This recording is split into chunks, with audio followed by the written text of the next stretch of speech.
우리에게 말씀하시는 하나님을 저희들 잘 귀담아 듣고 마음에 새겨 그 말씀에 합당한 삶을 살아드려 오늘도 올 한해도 하나님의 기쁘심이 되는 저희들 되게 해 주옵소서. 하나님 뜻과 역행하는 일 하지 말게 하여 주시고 하나님 기뻐하는 쪽에 서서 주의 말씀을 증거하는 우리가 되게 해 주옵소서. 이 시간도 주의 말씀을 듣고자 합니다. 하나님 저희들에게 말씀하여 주옵소서. 우리 주 예수 그리스도의 이름으로 기도하옵나이다. 아멘. 할렐루야. 오늘은 이사야 강의 30번째 시간입니다. 작년 5월 하순부터 넷째 주인가요? 그때부터 시작을 해서 29번을 했고요. 오늘 이제 30번째네요. 무엇을 회개해야 하는가? 라는 제목으로 함께 말씀의 은혜를 나누기로 합니다. 이사야서는 선지서입니다. 성경을 구분을 이렇게 하지 않습니까? 구분을 하는데 구약 성경은 세 가지로 구분을 합니다. 하나는 모세 율법, 뭐라고요? 모세 율법 이렇게 뭐라는데 모세 율법을 토라 이렇게 얘기합니다. 토라 이렇게 히브리어로 토라라 그러는데 이것이 바로 창세기, 출애굽기, 레위기, 민수기, 신명기 5권이죠. 창세기, 출애굽기, 레위기, 민수기, 신명기 이 5권이 토라라고 합니다. 그 다음에 역사서가 있습니다. 역사서가 역사서 역사서 이런 역사서들이 있고 그 다음에 성문서 그 다음에 그 성문서라고 있어요. 성문서는 시편, 잠언, 전도서, 아가 이런 거 있잖아요. 이런 것들이 성문서라고 시가집이라고 하고 예언서가 있는데 이 예언서는 이사야부터 이제 시작이 됩니다. 아가까지 성문서고 이사야부터 말라기까지가 이 예언서인데 예언서. 이 예언서인데 이 예언서 중에서 가장 많은 분량을 차지하고 있는 이사야예요. 그리고 처음 시작합니다. 그만큼 뭔가 중요하다 그러겠죠. 그런 의미가 있는 것입니다. 그런데 이 선지서가 선지서가 기록되는 어떤 전환점이 좀 있습니다. 그래서 이사야서를 우리가 조금 알아야 될 이유는 뭐냐면 이사야서가 기록이 되기 전까지의 선지자들의 삶은 자기들이 선지서를 남기지는 않았어요. 그러니까 기록 선지자들이 아니었다는 말입니다. 그러니까 이전에 선지자로 대표적인 선지자가 엘리야 선지자, 엘리사 선지자 이런 사람이 있었죠.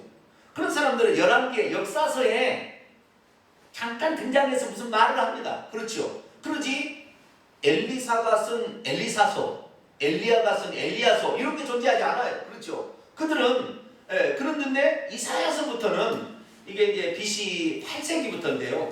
740년부터 680년까지 썼던 게 이사야인데 이 이사야 선지자 때부터 이제 뭡니까 선지자의 삶의 패턴이 바뀝니다. 이전에 엘리야의 때하고는 전혀 다른 패턴이 나는데 이제는 기록으로 남기는 거예요. 이 사람들이 기록을 남기는 거예요. 이 사람들이 역사서에는 이름만 잠깐 스쳐 지나가고 기록을 남기는 것입니다. 그래서 이 이사야와 동시대 사람이 하나 있는데 남유다에 활동했던 선지자가 미가라는 선지자가 있어요. 미가 아시죠? 미가서 5장 2절에 베들레헴 에브라다야 유다 고을 중에 작을지라도 내게서 왕이 나온다. 그는 근보의 태초이다. 이런 그 예언을 예언자가 있잖아요. 근데요 미가서는요 이사야 축소판 같아요. 나중에 읽어보세요. 아주 메시아에 관한 예언과 그 다음에 백성들은 회개를 촉구하는 내용이 거의 유사판이에요. 거의 내용이 비슷합니다. 그래서 이 남유다를 향하여 그들이 그 선포한 대표적인 사람이 미가, 그 다음에 이사야 이때가 이제 시작이 되는 거예요. 북이스라엘은 호세아 아모스 아시죠? 이 북이스라엘에서 활동한 선지자들입니다. 호세아 아모스. 그들을 향하여 막 회개하라고 외친 거예요. 남유다는 이제 그때는 이사야 미가가 시작하는데 이때부터는 기록을 자기가 외친 것을 기록을 남기기 시작했다는 거예요. 그 다음부터 이제 많은 이제 그 다음부터 선지자들 다 기록을 남기게 됩니다. 저 다니엘 쭉쭉 가서 예레미야 멸망 이쪽으로 갈수록 더 이제 좀 후대 사람입니다만은 에스겔서 에레미야서 이런 사람은 한참 뒤 사람입니다만 이 사람들 다 이제 기록을 남기는 거죠. 기록에 남기는 첫 번째가 누구라고요? 이사야. 이때부터 시작이 된 거예요. 그런데 이 이사야가 기록을 남기는 첫 번째 선지자, 그러면서 가장 많은 분량으로 남겼던 이사야 선지자가 어쩌면 선지자의 선지서의 전형이라고 할까요? 모범된 사례, 이것을 말해주고 있는데, 자, 그러면 선지서는 이 선지자가 기록한 책들은 무엇을 말해주는 거예요? 딱 두 가지 말합니다. 하나는 회개를 촉구하는 것이고요, 하나는 메시아가 누군지를 소개해주는 거예요. 회개를 촉구하고 메시아를 예언하는 것, 이것이 선지자들이 하는 가장 중요한 일이었습니다. 그러니까 우리가 이사야를 볼 때도 회개를 촉구하는 부분이 한 부분이 있고, 그 다음에 뭐예요? 메시아가 누구라고 예언하는 메시아의 예언의 부분이 한 부분이 있는 것이죠. 이건 섞여 나옵니다. 뭐 이렇게 딱 구별되는 것은 아니고 섞여 나오는 것인데, 그래서 이스라엘의 죄를 책망하면서 그들에게 회개하라, 오늘도 회개하면 너희 죄가 쥐농 같을지라도 양털 가지고 되리라, 이렇게 얘기하는 것처럼 회개만 하면 너희의 죄가 용서해 주겠다고 하는 하나님께서, 하나님은 회개를 촉구하는데 우리는 우리 자식들이 혹시 잘못하면 분풀을 해버리잖아요. 응? 그래 안 그래요? 우리는 분풀을 해버려요. 그동안 쌓아놓은 것 같다가 그냥 하루아침에 없어버려요. 근데 하나님은 분풀이를 하는 게 아니에요. 그 분풀이라는 게 아니라 그것을 통하여 그가 회개할 수 있는 기회를 주는 거예요. 할렐루야. 그렇게 하는 게 좀 달라요. 우리는 그냥 분풀이를 해버리고 끝내버리니까 나중에 미안해가지고 막 그러잖아요. 아, 나이 그때 안 했으면, 그렇게 안 했으면 좀 되었는데 개인적으로 했다면, 이런 생각이 들잖아요. 근데 하나님은 그렇지 않아요. 하나님 반드시 심판을 선고한 다음에 회복에 관한 소망을 주는 말을 해줘요. 항상 그렇습니다. 그런 구조로 돼 있어요. 그래서 이사야서도 마찬가지입니다. 이스라엘 백성들, 이스라엘이 아니라 남유다의 백성들이 잘못된 길을 가고 있을 때, 지도자부터 시작해서 소돔의 관원들아, 고모라의 백성들아, 지도자와 백성들이 함께 타락하고 있는 그들을 향하여 선포하는 거죠. 회개하라! 선포하는 것입니다. 그리고 메시아에 대한, 그리고 회복을 시키는데 누구를 통하여? 메시아를 통해서 회복을 시킨다는 거죠. 메시아. 그래서 지금도 회복이 되지만, 회개했을 때 회복은 되지만, 진정한 회복은 언제 온다? 메시아가 이 땅에 와서 회복이 된다는 거예요. 그래서 메시아가 이 땅에 오심으로 모든 것은 그때부터 회복되기를 시작하고 언제부터 회복될 수 있는 그런 가능성이 있는 것이죠. 그래서 우리가 지금까지 이사야서 강의를 좀 이렇게 해왔는데 29번째까지는 어느 쪽을 비중을 맞췄냐면은 메시아가 누군가, 메시아 예언에 관한 아주 이쪽을 아주 많이 강조했어요. 그래서 메시아가 잉태부터 처녀로 잉태될 것이다. 그 다음 2세 후손으로 올 것이다. 다윗의 가문에서 있을 것이다. 뭐 이런 얘기에다가 그 다음에 저 갈릴리에서 사역을 흑암에 앉은 백성이 빛을 볼 것이다. 뭐 그렇게 했다가 그 다음에 그의 공생이 시작할 때 세리 요한이 광야에 외치는 소리로 회개하라 외치게 될 것이며, 그 다음부터 가난한 자에게 복음을 증거하고 마귀에 억눌린 자를 끄집어내고 해방시켜 주시고, 뭐 이렇게 그 공생애를 하시고, 그 다음에 뭐 귀머거리 눈동병자 안진뱅이가 일어난 이런 사건들을 통하여 메시아가 도래하심을 깨달게 되고, 그 다음에 그분이 고난을 받고 십자가에 죽으셨다가 3일 만에 부활하시고 승천하실 것이고, 나중에 재림하시는데, 재림하시는 거 여호와가 재림하는 거죠. 그 재림하는 것까지 우리가 그동안에 지금 살펴본 것입니다.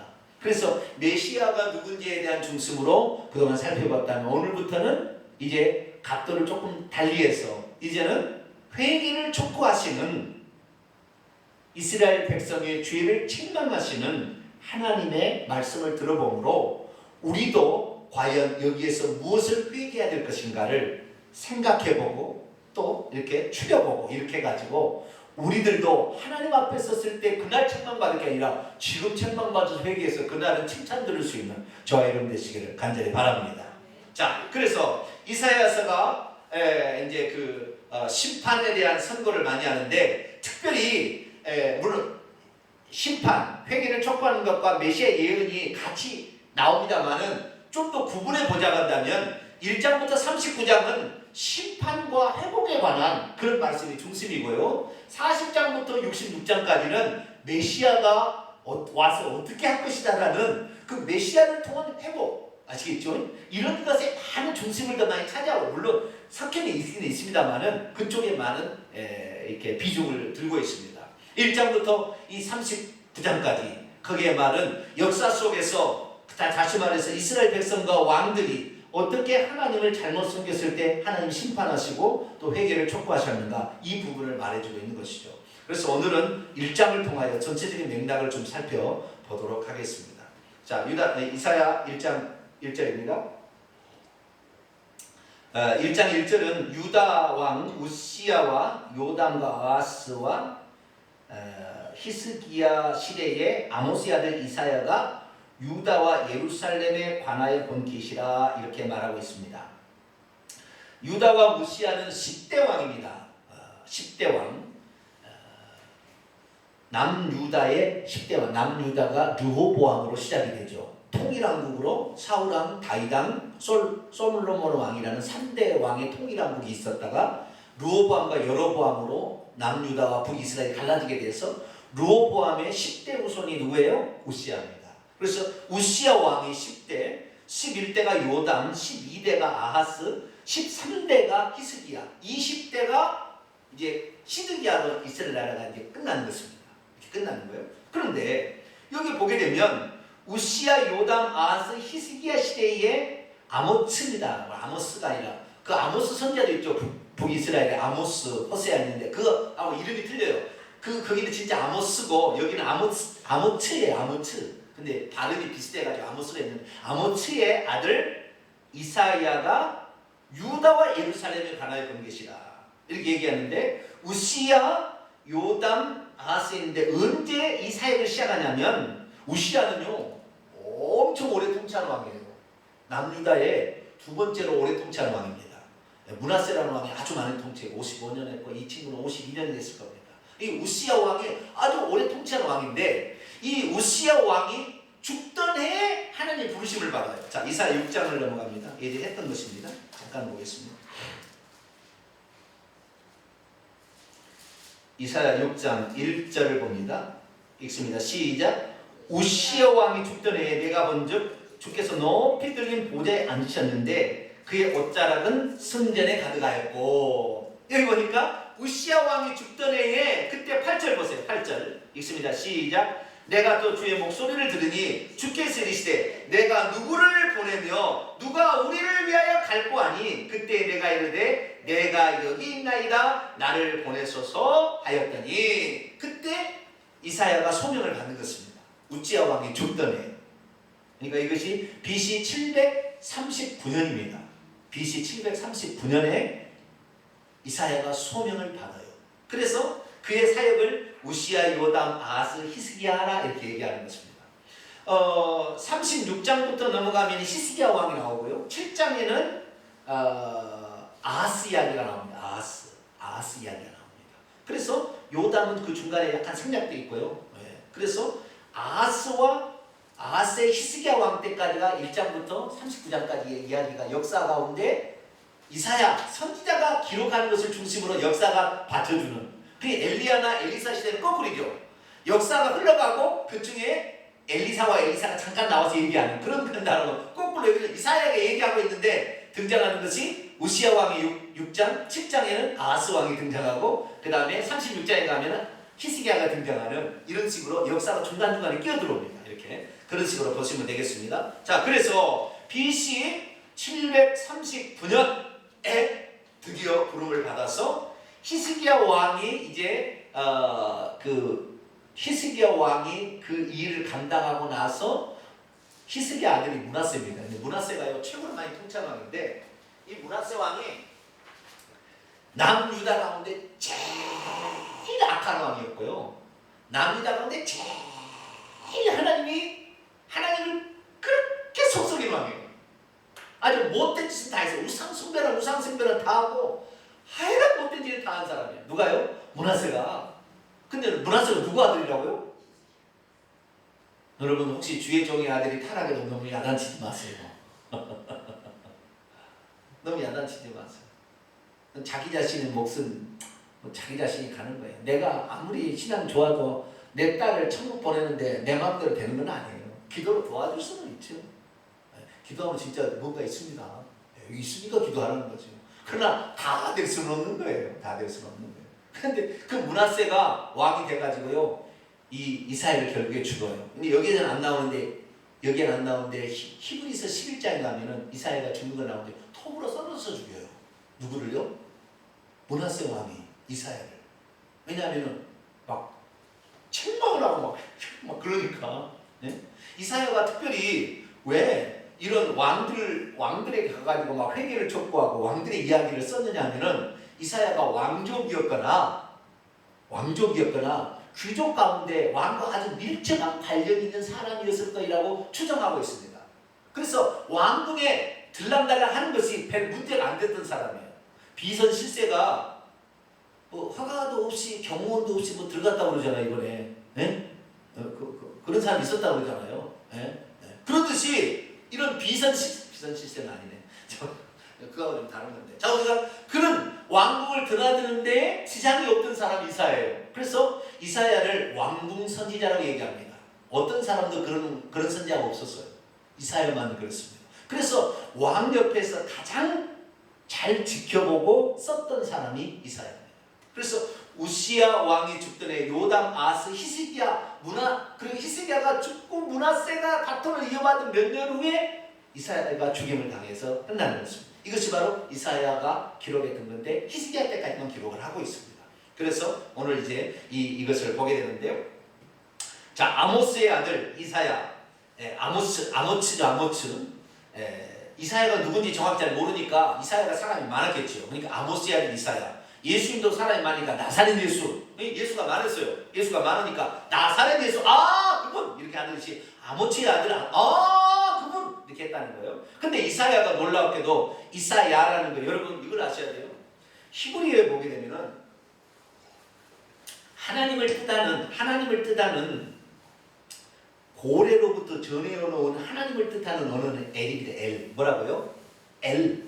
그래서 엘로힘, 이스라엘, 그 다음에 또 뭐죠? 가브리엘. 엘이 많이 나오잖아요. 엘이라는 말은 하나님을 뜻하는 고대로부터 내놓은 언어예요. 엘이라는 말이. 그런데 히브리인들 가운데 하나님을 뜻하는 용어는 야입니다. 야. 뭐라고요? 야. 예레미야, 히스기야, 시드기야. 야라는 말이 나오죠. 그 야라는 말이 붙어 나와요, 항상. 이 야라는 말은 하나님을 지칭하는 히브리인들의 오래된 언어입니다. 그래서 이사야도 뭐예요?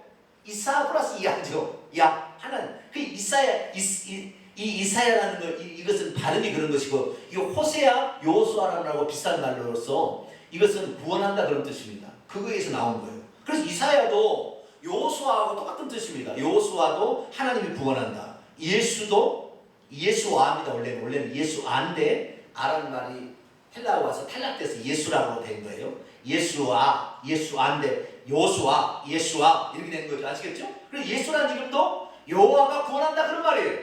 그런데 이사야도 마찬가지로 또 다른 하나님을 엘이라는 말 말고 또 다른 하나님을 칭하는 이스라엘 고유의 어떤 언어인데, 이 히브리어인데 이 야라는 말을 통하여 하나님이 구원한다 그런 뜻이라고요. 이사야도 똑같이 그런 사람입니다. 그런 사람이 유다와 예루살렘에 관하여 본 계시입니다. 그래서 남유다의 선지자다 이렇게 말해주고 있는 것이죠.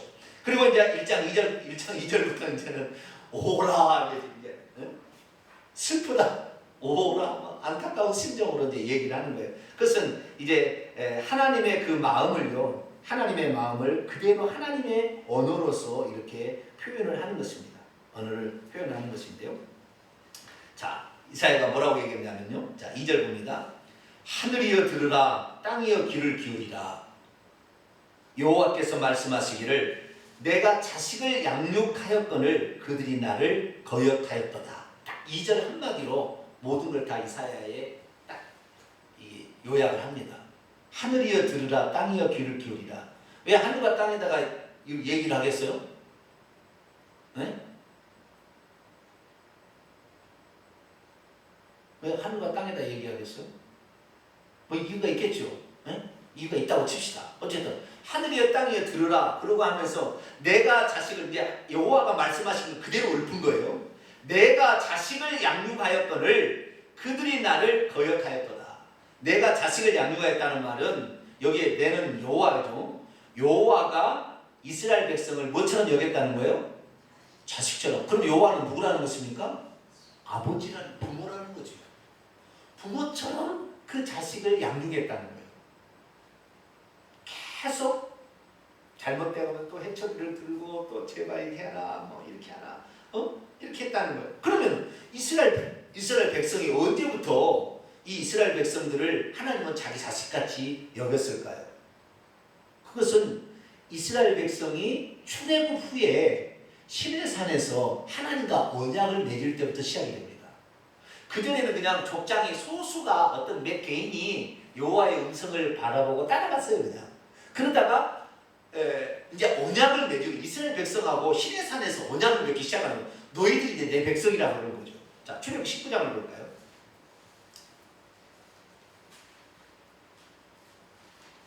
출애굽 19장 5절부터 8절까지 시내산부터 이제 언약을 맺어서 특별한 민족으로 삼은 겁니다. 이스라엘 백성을. 그러니까 우리나라하고요 틀려요. 이스라엘 백성과 우리나라의 차이는 뭐냐면 이스라엘 백성은 하나님께서 언약을 맺기 위하여 특별히 선택한 백성으로서 모든 백성이 할례를 행함으로 안식일을 지킴으로 하나님의 백성으로 아예 처음부터 인쳐서 가지고 가는데 이 사람들이 그럼에도 불구하고 하나님의 언약을 계속 파괴해 나가는 거예요. 그래서 너희들 파괴하면 너희들은 그 벌을 받는다. 내가 너희들을 선택해서 모든 이방인들도 다 하나님을 믿게 하고 나중에 구원자 내가 내려갈 예수로 갈 텐데 나를 통하여 구원 얻게 하기 위해서 너희가 씨바리로서 쓰임을 받아야 된다. 이렇게 해가지고 하나님이 이스라엘 백성을 선택을 했는데 이스라엘 백성들은 자꾸 격가지로 가는 거예요. 잘못된 길로 가는 거예요. 우상을 숭배하고 자꾸 하나님 언약을 버리고 강포를 해가고 막 과부를 뭡니까 실언 안 해주고 막 이렇게 가는 거예요. 잘못된 길로 가는 거예요. 근데 우리 이방인들은 틀리죠. 우리 이방인들은 뭡니까? 하나님의 언약에 없는 백성, 언약하고 상관없는 백성이었잖아요. 그런데 언약하고 상관없는 백성인데 우리는 언약하고 상관없는 백성이어도 하나님을 붙잡으려고 우리는 이방인이었지만 우리도 언약에 참여하고 싶습니다. 예수만 믿으면 이스라엘 백성이 돼. 영적 이스라엘 백성이 되는 거예요. 할렐루야. 그 언약에 참여하는 겁니다. 예수만 믿으면. 그렇기 때문에 우리는 어쩌면 예수를 믿으려 몸부림치는 거예요. 여러분 봤을 때 이스라엘 백성이 하나님 마음에 들겠어요? 이방인이 하나님 말씀에 들겠어요? 한번 생각해 보세요. 그런데 이방인들도요. 우리나라도 이제 신앙이 어느 정도 되다 보니까 믿는 사람들이 타락해가지고 또 딴 데를 가는 거예요. 똑같아요. 이스라엘 백성하고. 자, 출애굽기 19장을 봅니다. 이스라엘 백성 5절부터 8절 있습니다. 시작. 세계가 다 내게 속하였나니 세계가 속했대요. 모든 세계는 하나님이 지었으니까 세계에 속했지만 너희 이제 이스라엘 백성이 하는 거예요. 너희가 내 말을 잘 듣고 내 언약을 지키면 너희는 모든 민족 중에서 내 소유가 되겠고 너희가 내게 대하여 제사장 나라가 되며 거룩한 백성이 되리라. 너는 이 말을 이스라엘 자손에게 전할지니라. 모세가 내려와서 백성의 장로들을 불러 여호와께서 자기에게 명령하신 그 모든 말씀을 그들에게 진술하니 백성이 일제히 응답하여 이르되 여호와께서 명령하신 대로 우리가 다 행하리이다. 모세가 백성에게 말을 여호와께 전하네. 이스라엘 백성을 하나님께서 언제부터 자식처럼 생각했느냐? 언약을 맺을 때부터. 언약을 맺을 때부터 너는 이제는 내가 너희 부모가 될 것이고 너는 내 자식이 될 것이다. 그러니 너희들은 세상 많은 사람 중에서 하나님을 믿는 특별한 구별된 민족으로서 하나님의 약속의 말씀을 믿고 믿음으로 따라가서 순종함으로 하나님이 약속한 복을 받는 첫 번째 거룩한 열매가 되라 그런 거예요. 그런데 이스라엘 민족이 열매가 됩니까? 나는 요한복음 1장 11절에 제일 마음을 아파요. 자기 땅에 오매 자기 백성이 영접지 아니하였으나 그러나 영접하는 자 곧 그 이름을 믿는 자의 하나님 자녀가 자기 땅에 오매 자기 백성이 원래 보면 자기 자신에게 속한 땅에 오매 자기 자신에 속한 백성이 하나님을 버리는 거예요. 참 안타까운 얘기죠. 우리는요 은혜를 잊어버리지 말아야 돼요. 은혜를 잊어버리지 말아요. 이스라엘 백성은 그 하나님이 이스라엘 백성을 선택한 그 은혜를 잊어버렸어요. 배은 망덕했어요. 그들이 뭐 잘났습니까? 잘한 거 없어요. 그런데 하나님이 특별히 선택했다 이 말이에요. 그러면 그 선택받은 자답게 생활했어야 되는데 오늘날 한국이 지금 어려운 것은요 한국교회가 타락해서 그런 거예요. 하나님 백성답게 하나님 자녀답게 살았으면 이런 어려움이 안 올 거예요. 그러나 여러분 최근 들어와서 비리들 보면 전부 장로들이었잖아요. 수십억 수백억 다 이렇게 막 했던 사람 다 장로들이 자살해 죽은 사람 장로들이 이미 타락해버렸어요. 하나님 마음이 얼마나 아프겠어요. 너희들이 언약을 지키는 언약이 십계명이에요. 하나님 사이에 지켜야 될 것과 인간 사이에 지켜야 될 도덕과 윤리를 제대로 지켜야 된다 이 말이에요. 그런데 그것을 버렸다는 거죠. 그래서 나중에 모세가 이제 이스라엘 백성에게 언약을 체결을 하거든요. 언약을 체결하는데 이스라엘 백성이 나중에 이거 언제 했어요? 그때는 뭐 녹음기가 없잖아요. 지금은 방송 카메라가 있어가지고요. 그때 거짓말했는지 안 했는지를 나 뒷조사하고 다 나와버려요. 그런데 그때는 카메라도 없고 뭣도 없으니까 뭘로 증명하겠어요? 증명할 것이 없어. 근데 이스라엘 백성은 모세가 있어. 뭘로 증명할까? 하늘과 땅밖에 없잖아요. 에?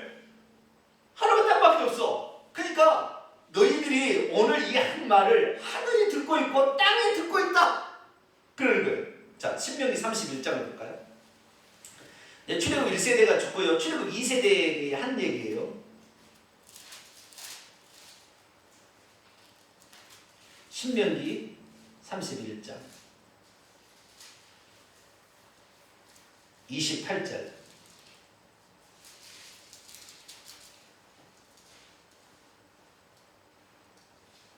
28절부터 32장 1절까지를 봅니다. 너희 지파 모든 장로와 관리들을 내 앞에 모으라. 내가 이 말씀을 그들의 귀에 들려주고 그들에게 하늘과 땅을 증거로 삼으리라. 왜냐하면 언제 그러냐? 출애굽 1세대들은요 그냥 얘기를 했는데 출애굽 1세대는 언제 그런 식으로 입 씻어버리고 애굽으로 돌아가겠다고 하나님이 땅 준다고 했는데 귀골이 장대한 아랍자수 있으니까 우리를 죽이려고 여기를 데려왔으니까 그러니까 하나님이 그래 네 말한 대로 내가 시행하겠다고 40년 뺑뺑이 돌이 다 죽여버렸잖아요. 출애굽 2세대들이 이제 적과권의 가나안 땅에 이제 일보 직전에 모압 지방에 있었을 때 그때 이제 그들이 하는 얘기예요. 이제는 내가 말한다. 하늘과 땅에게 내가 증인으로 하늘과 땅을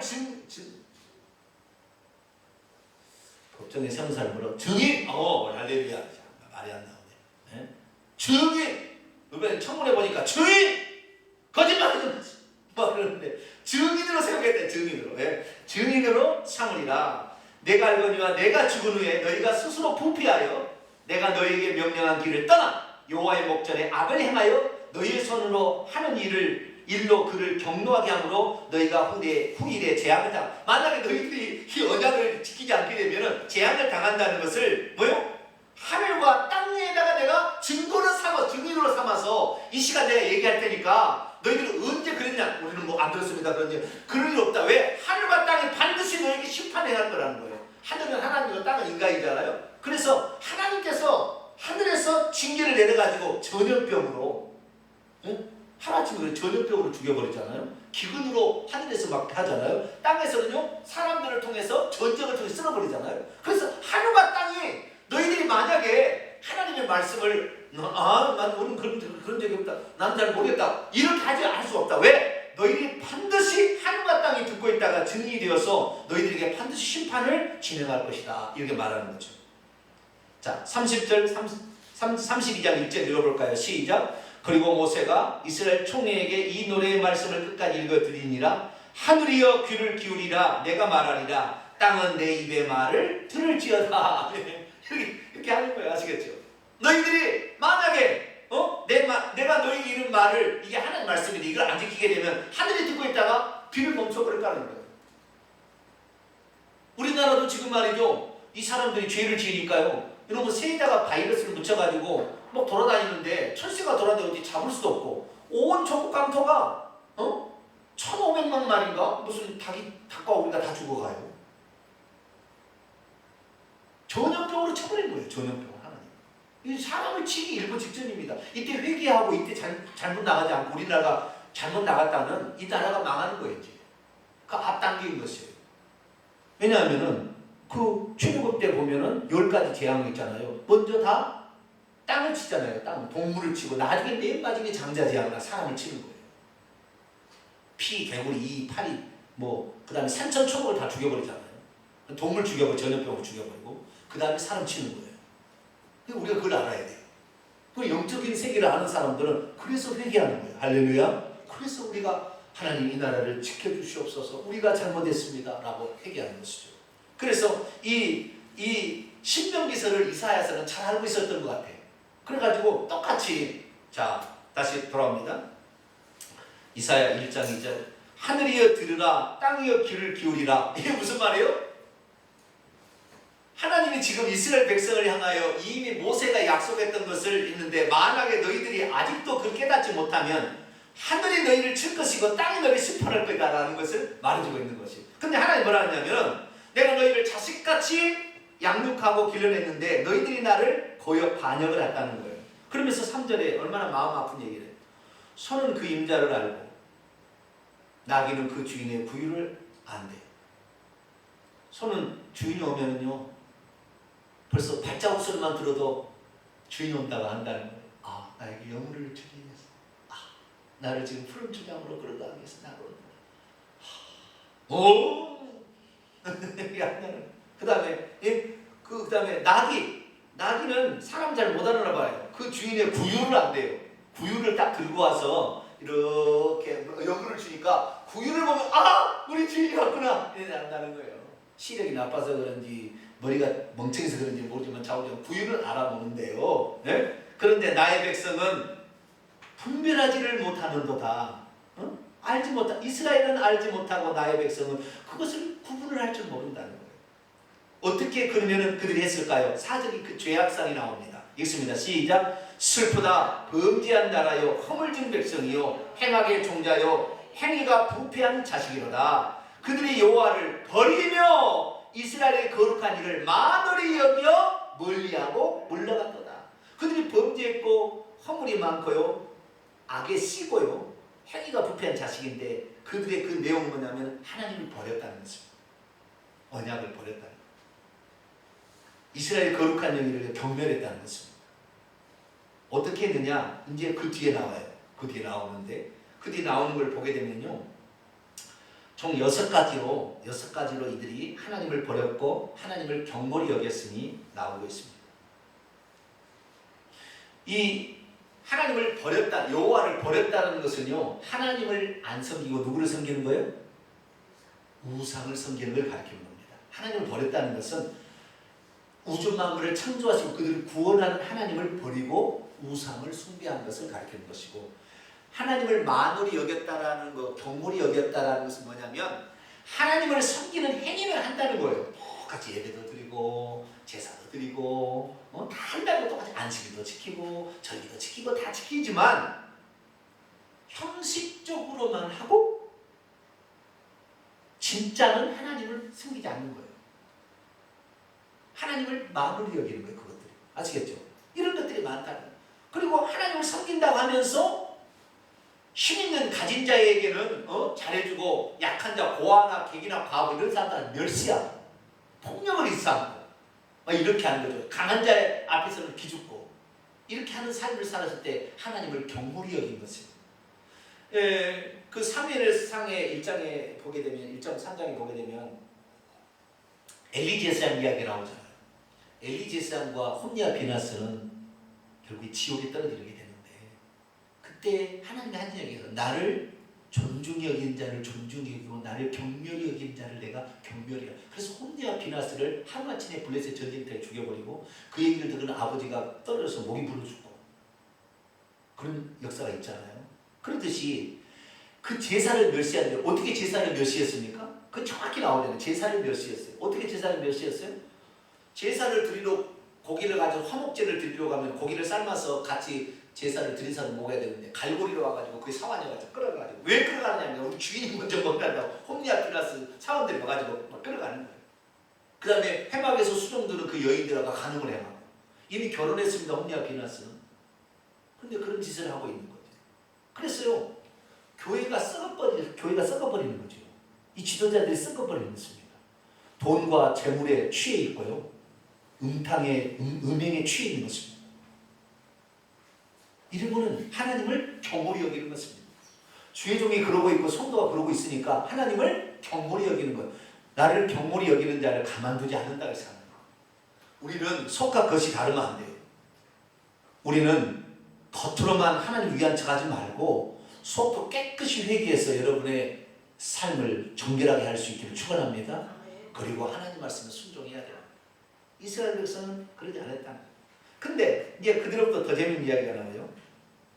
5절부터 6절을 보세요.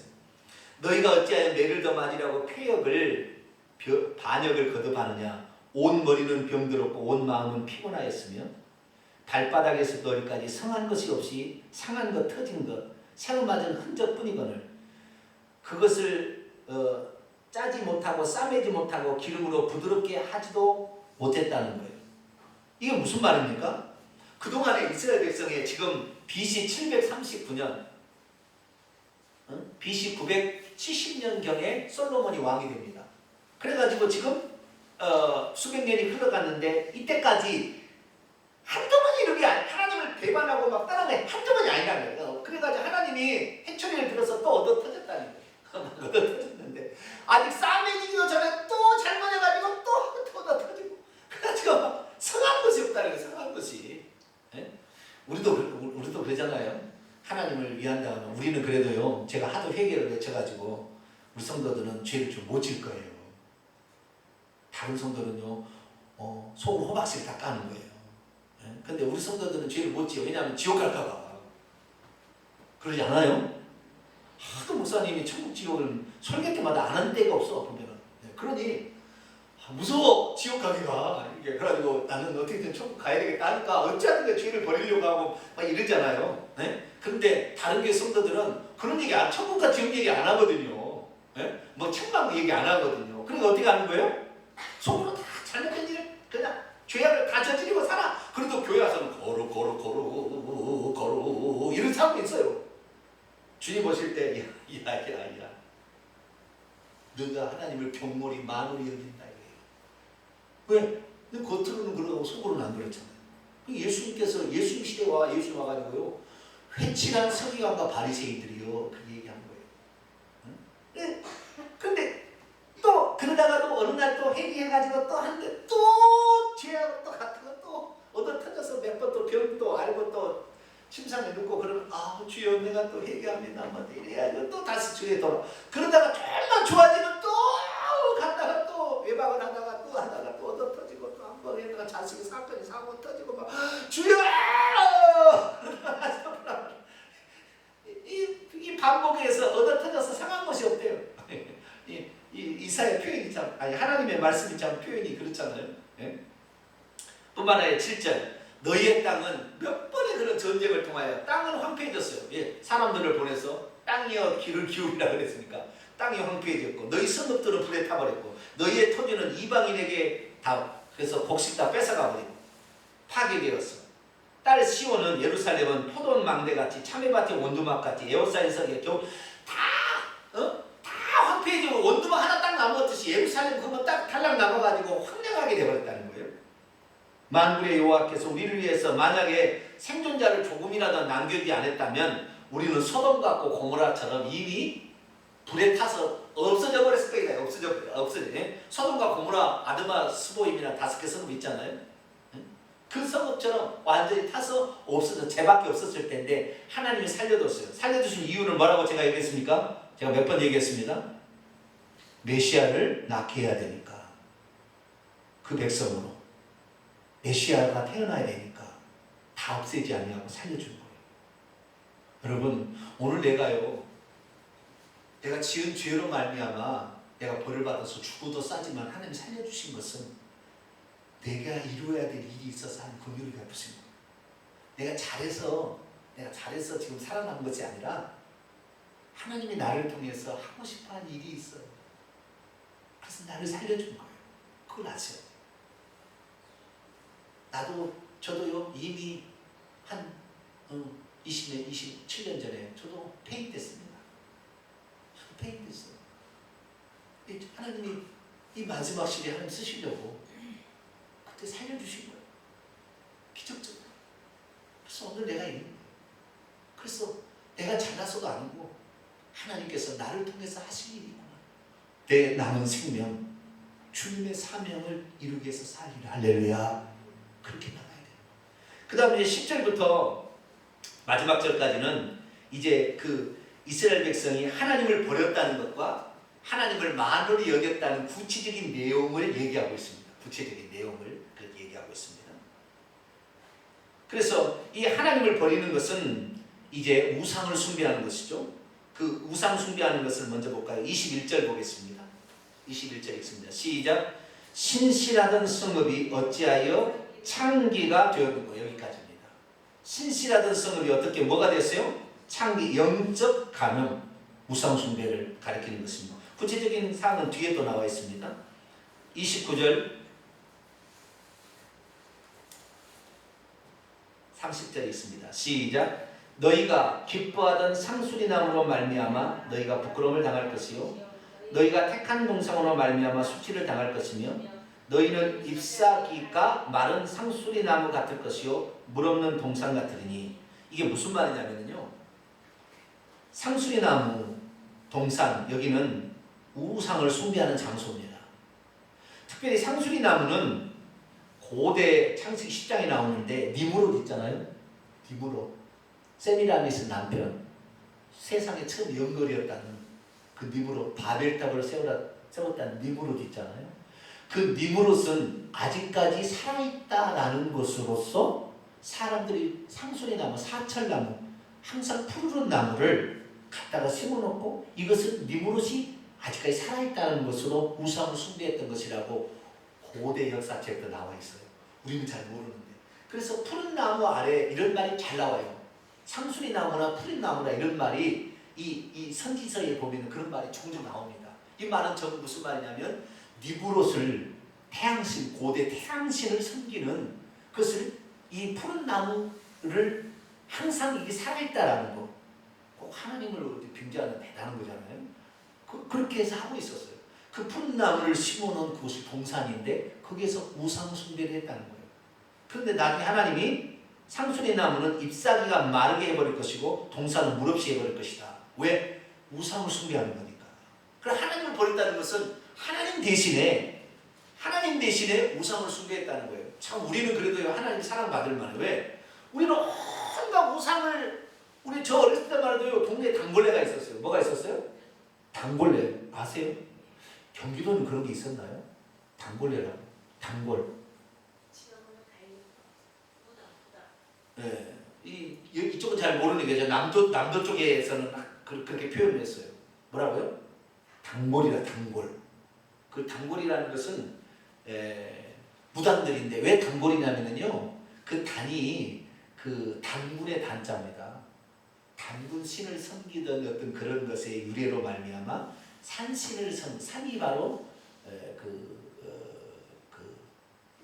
신단수 아래 뭐 이렇게 해가지고 단군을 섬기는 그런 것이 의식이 잘못되고 민간신이라고 합쳐져가지고 무당이 된 거죠. 무당과 같은 됐는데, 그래서 우리 어렸을 때만 해도요, 항상 1년에 뭐 중요한 일은 단골한테 물어보고 그 다음에 부담을 하고 그 다음에 거기서 빌고 그 다음에 뭔 일이 했다니까요.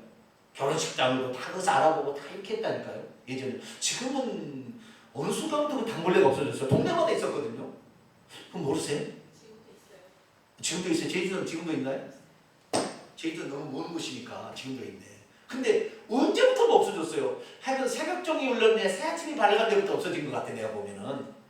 그전에는요 모든 대소사를 거기 가서 뭔가 다 의논하고 다 이렇게 했다고요. 그렇듯이 우리나라는요 완전히 우상을 숭배하는 그런 나라였습니다. 그런데 어느 날 하나님이 어느 날 딱 들어와서 선교사를 통하여, 그런데 어떻게 되었는지 우리나라의 통계가요, 우리나라 통계가 1920년에 기독교인 인구가 얼마였냐면은 그때 우리나라의 총 인구가 1960만 명이었습니다. 1920년에 1960만 명이었는데 그때 기독교 인구가 24만 명이었습니다. 얼마요? 24만 명. 1885년에 그 제물포에 선교사가 이렇게 들어왔거든요. 1885년에. 1890년에 들어왔다고 한다면 약 30원 몇 년 좀 지났죠. 그런 상태에서 우리나라의 기독교 인구가 24만 명이었습니다. 프로테이지로 따지면 1.8%. 몇 퍼센트? 1.8%. 그랬는데 1985년에 보면 우리나라 인구는 기독교 인구가 26%예요. 890만. 26%가 늘어났습니다. 그러니까 20년에서 1980년, 60년 딱 지났잖아요. 60년이 지났는데 24만 명에서 890만 명으로 늘어났습니다. 얼마나 늘어난 거예요? 세계 유사 이래 그렇게 기독교 인구가 많이 늘어난 나라는 우리나라밖에 없다는 거예요. 그래서 아무도 이 통계를 안 믿는다고 했다고요, 처음에는. 왜? 기하급수적으로 늘어나버렸거든요. 기하급수적으로 늘어나버렸어. 어떻게? 우리나라가 이 신사참배 그때까지도 1945년 때까지도 1.8%를 못 넘어갔어요. 2%를 못 넘어갔습니다. 근데 신사참배가 끝나고 해방이 되어서 이승만이 이 나라를 잡으면서 사람들의 생각에 우리나라가 이 천자문만 읽고 이렇게 하다가 망하겠다. 서양 문물을 받아야 되고 저것이 훌륭하다 해가지고 그때부터 서양에 나가서 공부를 하게 되고 의사가 되고 그 다음에 그 박사가 되고 와서 학교를 세우고 이런 사람이 전부 다 예수님 믿는 사람이 들어간 거예요. 그러니까 예수님을 믿는 것은, 예수님 믿는 건 우리가 살 수 있는 유일한 길이다. 이거였다니까요. 그때 당시에는.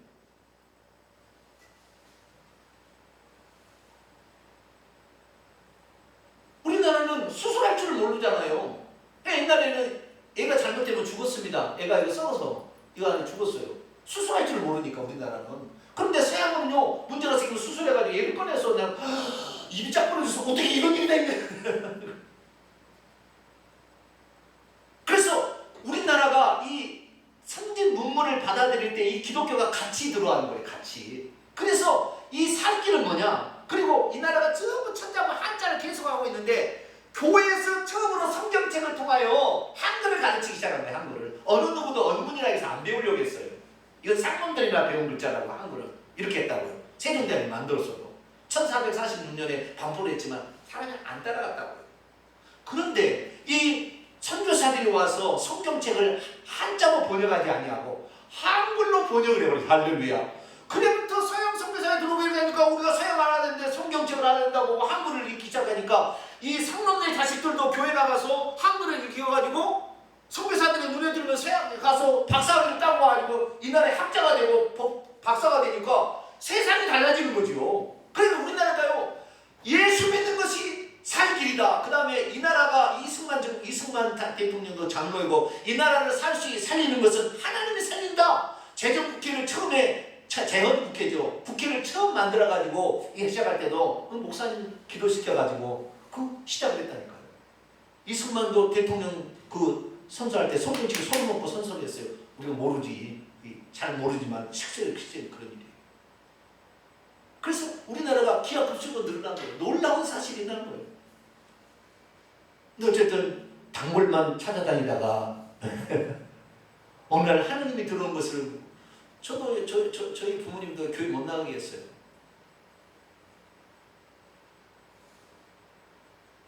왜 그랬는지 잘 모르지만 좌우지간 교회를 못 나가게 했어요. 그래서 교회를 안 나가는 것이 효도인지 알고 저는 교회를 안 나갔습니다. 나중에 알고 보니까 그게 아니었던 걸 몰랐던 거죠. 저는 그러니까 저희 집안 늦게 복음이 들어왔습니다.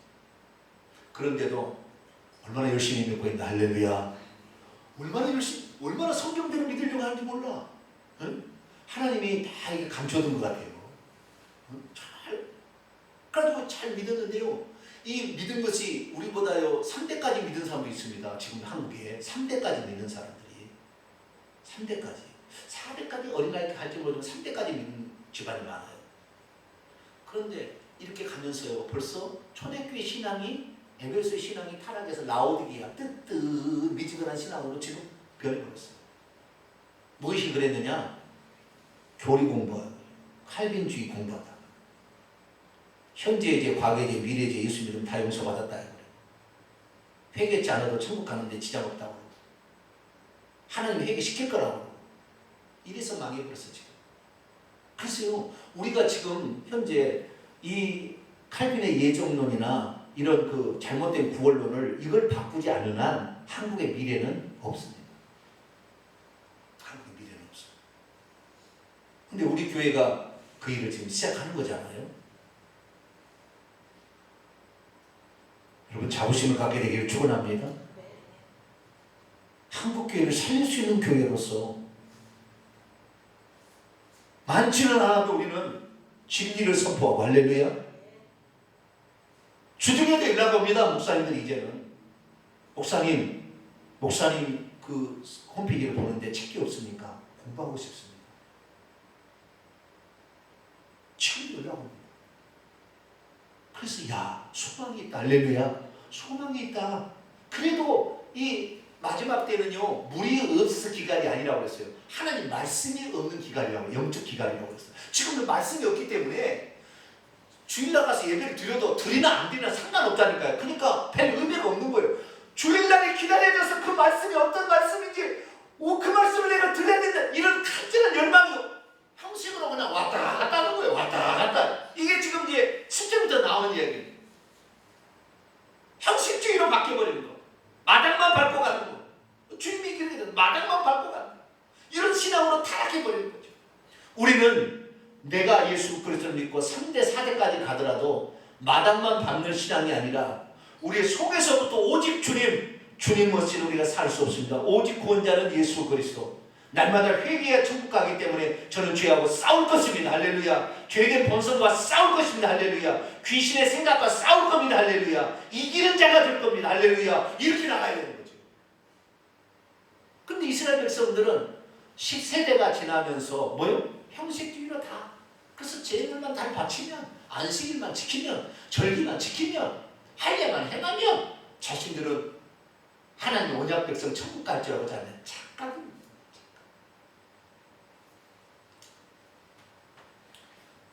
시간이 다 돼가지고 다 못하겠어요. 자, 지금까지 했던 거 10절부터는 다음 주 하도록 하고요. 지금까지는 요약합니다. 이사야의 말씀을 통하여 우리가 알 것은 메시아에 관한 예언은 지금까지 29번을 통하여 우리 공부를 했고 이제는 회개를 촉구하는 부분을 가야 되는데 우리가 만약에 죄를 돌이키지 아니하고 하나님의 그 언약 백성을 삼아서 예수 그리스도로 말미암아 주신 은혜를 배반해 버린다면 하늘이 심판할 것이고 땅이 심판할 거라는 거예요. 우리나라도 지금 하늘이 전염병을 새해를 통하여 지금 내리고 있는 거예요. 언제 사랑으로 넘어갈지 모릅니다. 어제 터졌어. 우리나라가 급속하게 또 이 기독교 인구가 많아진 것은 6.25 때문에요. 신사참배를 통하여 우리나라가 거의 대부분 교회가 다 신사참배를 해서 하나님이 6.25를 때려가지고 전 국토를 황폐화시켜버렸어요. 싹 하나님이 징계를 내려버린 거예요. 이것이 정결함을 입는다는 건데요. 이제 다음 주에도 공부하겠습니다. 정결하게 해버리는 거예요. 딱 죽여버리는 거예요. 그러니까 폐원더미에서 남자는 다 죽어버리고 엄마들이 애기 하나 없고 포대기도 없고 어떻게 해요? 살 수가 없잖아요. 그러니까 교회 가서 주여 이럴 수밖에 없었다고요. 그래가지고 기하 급수로 늘어난 거예요. 어디가 방법이 없잖아요. 예전에는 뭡니까? 뭐 당분에 가서 묻어봤겠지만 이제는 하나님이 이 세상에 보니까 내 자식이 이렇게 못났어도 공부만 시키면 네? 박사되고 다 된다는 거죠. 그러니까 이 아들 지켜달라고, 이 아들 지켜달라고 기도하고, 이렇게 해가지고 이 나라가 이렇게 됐는데 벌써 우리나라가 라오디게아 교회가 돼가지고 뜨뜻미지근하니, 칼빈 교리 딱 들으니까 안정이요. 아, 나는 구원을 이미 만세제부터 나를 특정해서 구원을 받았구나. 나는 괜찮지. 왜 목사가 나를 이렇게 괴롭히나? 그러니까 목사가 괴롭히니까 힘드니까 잘 알려하니까 이제 직분을 주는 거예요. 무슨 대장, 무슨 위원장, 무슨 또 회장 뭐 이렇게 시켜주는 거죠. 네, 그래서 자리를 만들어주는 겁니다. 그래야만이 좀 거기서 조금 행세를 해야. 그러니까 다 뭘 행세를 합니다. 큰 교회를 가지 절대 자격이 안 나옵니다. 왜? 거기가 무슨 행세를 하거든요. 이게 바로 뭐예요? 서기관과 바리새인들 회당에서 그 다음에 시장에서 문 안 받는 걸 즐겨하는 사람은 똑같은 거예요. 그게 회칠한 무덤이고. 다음 주에 더 얘기하겠습니다. 이게 엄청난 얘기입니다. 네? 그래서 우리가 정말로 우리 속에서부터 내가 하나님 외에 다른 것을 추구하는 걸 버려야 되고요. 형식적으로 하는 것이 하나님을 격렬히 여긴다는 거. 결국 진실로 주님 앞에 회개하고 정결함을 입고 주여 싸우고 이렇게 나감으로 말미암아 우리의 신앙생활이 유야무야가 아니라 주님께서 인정해 주시는 너 때문에 내가 대한민국을 살려주면 할렐루야. 그런 우리가 될 수 있기를 간절히 바랍니다. 거룩하신 하나님, 오늘 이스라엘 백성의 죄악과 또 하나님의 심판과 그리고 우리가 무엇을 붙들어야 될지를 조금이나마 생각해 하시니 감사를 드립니다.